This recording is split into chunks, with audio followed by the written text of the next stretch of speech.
Hello students, I am Arvind Kumar, PhD Physics from Suraj School, Rewari. Today we will discuss the third unit magnetic effects of current and magnetism of second chapter force on charged particle in electric and magnetic field. And our today's topic is force on a current carrying wire when placed in external magnetic field.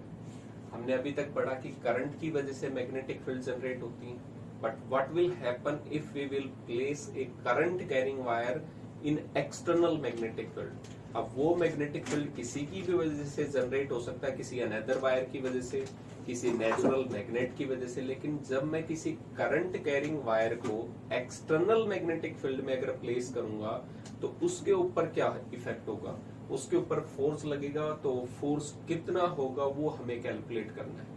तो इसके लिए मैंने current carrying एक wire का एक part दिखाया आपको। ये वायर है जिसकी लेंथ L है, area of cross section A है, और इस वायर में जो करंट जा रहा है वो पॉजिटिव एक्स एक्सिस की तरफ जा रहा है। तो यहाँ पे अपोजिट डायरेक्शन में इलेक्ट्रॉन फ्लो होंगे, तो इलेक्ट्रॉन जो है वो इधर फ्लो होंगे, और इलेक्ट्रॉन अब रेस्ट कंडीशन पे तो होंगे नहीं, इलेक्ट्रॉन क्या करेंगे, मोशन में होंगे। तो कितनी वेलोसिटी से ट्रेवल कर रहे होंगे वो, तो इसका मतलब हमने पढ़ा था average velocity when potential difference applied in second chapter. कितनी वेलोसिटी होगी, ड्रिफ्ट वेलोसिटी। तो ये सभी इलेक्ट्रॉन ड्रिफ्ट वेलोसिटी के साथ मूव कर रहे होंगे। क्लियर हुआ पॉइंट। तो यहाँ पे ड्रिफ्ट वेलोसिटी के साथ मूवमेंट कर रहे हैं ये इलेक्ट्रॉन्स। तो यहाँ पे इलेक्ट्रॉन्स हमने विजिबल किए। अभी तक मैंने एक्सटर्नल मैग्नेटिक फील्ड का ध्यान नहीं दिया। अब मैं यहाँ पे अगर एक एक्सटर्नल मैग्नेटिक फील्ड अप्लाई करूं, यहाँ पे सपोज करते हैं कुछ एंगल पे ये एक्सटर्नल मैग्नेटिक फील्ड है बी, इस वायर के थ्रू यहाँ पे भी होंगी, इसके अक्रॉस भी ऐसे जा रही होंगी मैग्नेटिक फील्ड, ये भी। तो इस वायर के अक्रॉस मैग्नेटिक फील्ड है वो ट्रेवल कर रही होगी। अब ये जो मैग्नेटिक फील्ड है वो अगर देखा जाए तो यहाँ पे लेंथ हम कंसिडर करेंगे in the direction of current, कि लेंथ हम यहां से स्टार्ट करेंगे और किस डायरेक्शन में जाएंगे, जिधर करंट फ्लो कर रहा होगा। बाय चांस करंट इधर फ्लो करता तो इसका मतलब हम इस डायरेक्शन में लेंथ को कंसिडर करते। तो जो करंट है, करंट कैरिंग जो लेंथ है, उसके साथ में एंगल जो बना रहा है वो कितना एंगल बन रहा है, मैग्नेटिक फील्ड का थीटा। मैग्नेटिक फील्ड और करंट लेंथ के बीच में जो एंगल बन रहा है वो कितना है, थीटा। अब यहाँ पे कितने नंबर ऑफ इलेक्ट्रॉन्स होंगे, क्योंकि हमें एक सिंगल चार्ज के ऊपर तो पता है कितना फोर्स लगता है इन मैग्नेटिक फील्ड। अब मैं ये कहूँ कि इस कंडक्टर के अंदर 5 इलेक्ट्रॉन थे, तो जितना फोर्स उन 5 इलेक्ट्रॉन्स पे लगेगा वही तो फोर्स लगेगा पूरे करंट कैरिंग वायर पे। तो मुझे सबसे पहले कैलकुलेट करना है कि इस वायर के अंदर कितने नंबर ऑफ इलेक्ट्रॉन्स प्रेजेंट है। तो स्टार्टिंग करते हैं, स्मॉल n मैंने कंसिडर किया, जिसको कहते हैं number of electrons per unit volume. यानी इस वायर में अगर मैं ये कहूं कुछ लेंथ थी, वॉल्यूम था इसका, तो एक यूनिट वॉल्यूम में कितने नंबर ऑफ इलेक्ट्रॉन्स प्रेजेंट है उनको क्या कहेंगे हम, स्मॉल n कहेंगे। तो उसकी वैल्यू क्या होगी, n अपॉन में टोटल वॉल्यूम। और वॉल्यूम हमें पता है इस वायर का, कैसे कैलकुलेट करते हैं, एरिया पता है, area of cross section, length पता है, तो वॉल्यूम कितना हो जाएगा, एरिया इनटू में length. So total number of electrons, number of electrons in this wire, इस वायर में टोटल नंबर ऑफ इलेक्ट्रॉन्स कितने होंगे, स्मॉल n एरिया इनटू में लेंथ, मल्टीप्लाई कर दिया area length multiply by small n। तो ये हमें पता चल गया कि इस वायर के अंदर टोटल नंबर ऑफ इलेक्ट्रॉन्स कितने होंगे। क्लियर हुआ पॉइंट। तो यहां पे हम अगर कैलकुलेट करें, so force on a single electron is, single electron is कितना होगा वहां पे, इसको स्मॉल f से डिनोट किया है। फॉर्मूला में पता था q v क्रॉस b था, तो यहाँ पे q जो है उसकी वैल्यू हम कितने पुट कर सकते हैं, यहाँ पे इलेक्ट्रॉन्स है, स्पेशली हमें पता है चार्ज पार्टिकल कैसे हैं, इलेक्ट्रॉन्स है। तो यहाँ पे माइनस में e v और क्रॉस बी। एक सिंगल चार्ज पर अगर फोर्स कैलकुलेट करते हैं मैग्नेटिक, तो कितना होता है, Q we cross B.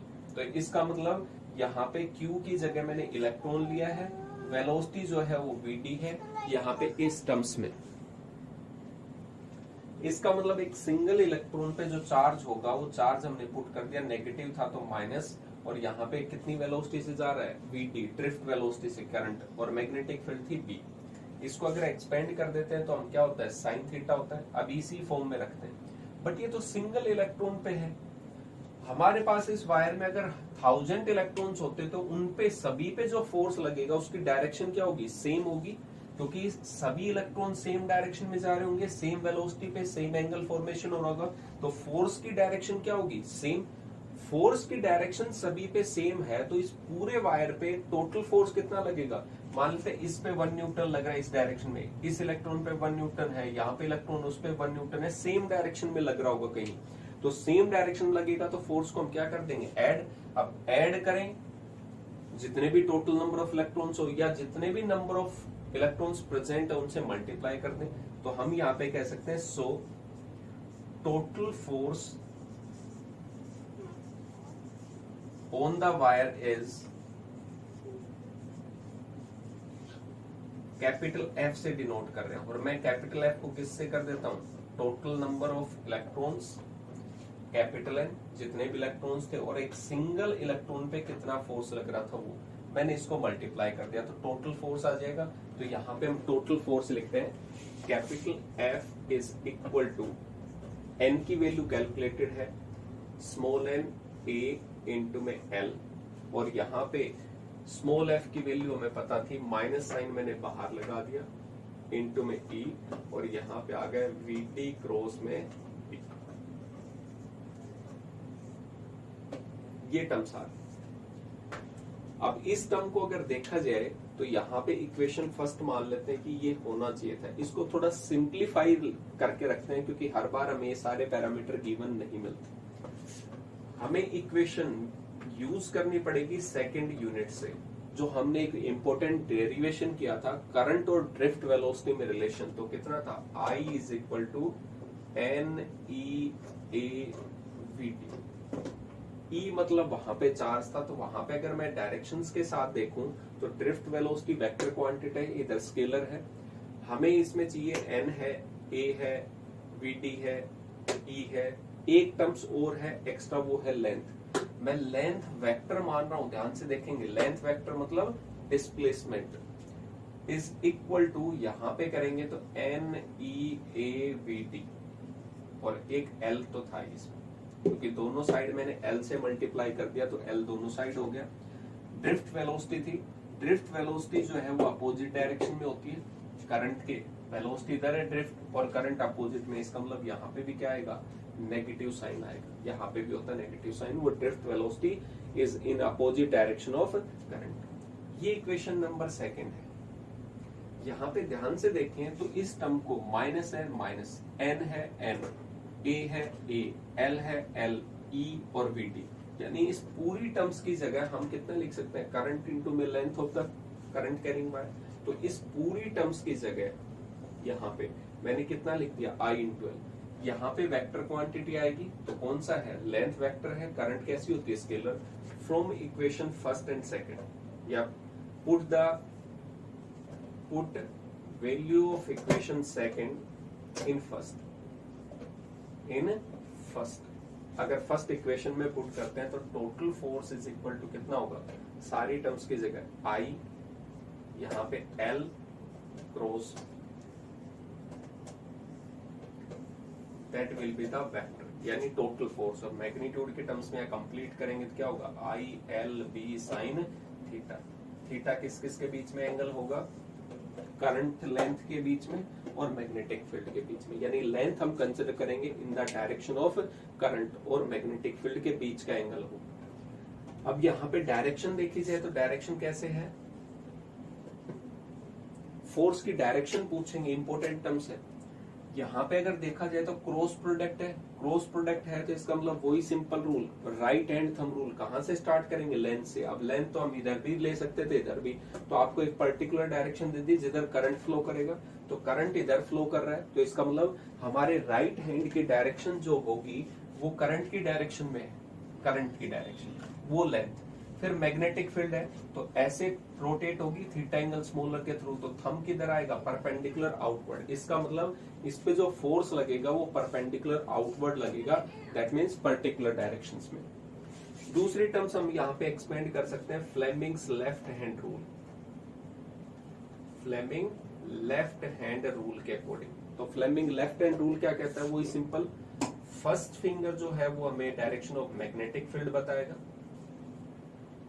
Middle finger जो है वो डायरेक्शन ऑफ करंट है यानी लेंथ जो लेते हैं, और थंब जो होता है वो सिंपल टर्म्स में हमें क्या बताता है, फोर्स बताता है, फोर्स। इसका मतलब यहाँ पे अपनी लेफ्ट हैंड की फिंगर्स को हम स्ट्रेच करें perpendicular to each other, first finger magnetic field, ये फिंगर करंट, और थंब क्या होगा, करंट की वो फोर्स की डायरेक्शन। तो इसका मतलब देखें तो मैग्नेटिक फील्ड थी, करंट इधर, फोर्स कैसे लगेगा यहाँ पे, परपेंडिकुलर आउटवर्ड, वो भी हमें डायरेक्शन बताता है। कोई भी यूज कर सकते हो, राइट हैंड थंब रूल और फ्लेमिंग लेफ्ट हैंड रूल। दूसरी टर्म्स इसकी स्पेशल केस अगर डिस्कस करें यहाँ पे,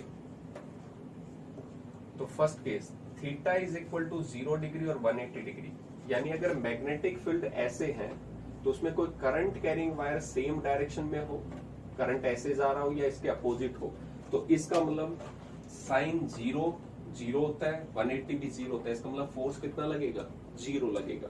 और सेकंड अगर मैं ये कह दूं theta is equal to 90 degree है, यानी ये तो मैग्नेटिक फील्ड और कोई current carrying wire magnetic field के परपेंडिकुलर डायरेक्शन में जा रहा है, तो वहां पे थीटा साइन 90 मैक्सिमम, तो वहां पे क्या लगेगा, मैक्सिमम फोर्स लगेगा। और मैक्सिमम कितना होगा, ILP, क्योंकि साइन 90 1 होता है, यहाँ पे फोर्स कितना लगेगा, 0। तो ये टर्म्स थी कि को करंट कैरिंग वायर को अगर एक्सटर्नल मैग्नेटिक फील्ड में भी रखेंगे तो भी उसके ऊपर क्या लगता है, फोर्स लगता है, और उस फोर्स की वैल्यू कितनी होती है, IL क्रॉस B, या एक्सपेंड करेंगे तो ILB साइन थीटा। ये हमारे पास में था कि फोर्स कितना लगेगा जब करंट कैरिंग वायर होगा in external magnetic field. Clear हुआ? Thank you.